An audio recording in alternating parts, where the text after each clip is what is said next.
Menta kasngi kakasan tarik orang pang araja raposau. Buat syakler warjeri menteri serkar, ulay oban pli ka wayne ke Shilem IG Hikai, kabadai ke Industrial Training Institute, hapus nong sakawang Southwest Kasilis District. Ia kini ke ITI, latih ke jingmang pisah ke bakuat nuklur tingka, lembah ke ESDI scheme, jong ke serkar India. Badha kini ke Jaka, unsay oban penrungi ki sanjait ki jaji Hikai, na kamata ki samla jong ka dong ka thain. Kata ke Surface Embroidery Trade, ki wayamen, ka Office Assistant and Computer Program, Multimedia Animation and Special Effect, baka driver kom mekanik. Nalor ukongsan hakan gasngi la dan langru uba renukton lang dotong khar. MLA ka Mokerwat, uba tilangwa IAS, Deputy Commissioner jongka Southwest Kasilis District, bat kiwi ki officer serkar.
Lain bikin ini katakanlah pada kamu yang bikin nak bikin dia bikin training kamu macam igwa bikin tiu di ITI dengan tak ada yang bagi igwa begini begini ikut sama bagi begini ikut di jobi bagi kanun dia no ini kita kerja kumba orang kan ini kerja komentar kami kerja bahwa benar siapa yang bang serkar lagi di orang anu bang serkar dia tanya nak Anagi hafzam bagi hikmat buat sesuatu bagi kamu.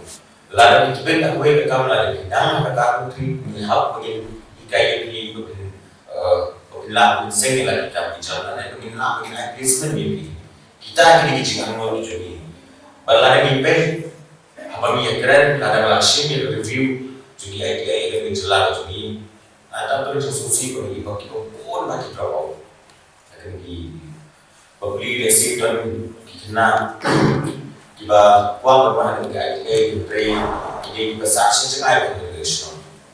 Pemerintah kaji milik cuman macam kilo lalu kayak apa lagi. Walau kilo ni kata kawan berkonsep bagaimana pin enroll beliau kaji kai di ITI. Jadi nak tahu apa kisah sekali kunci malam.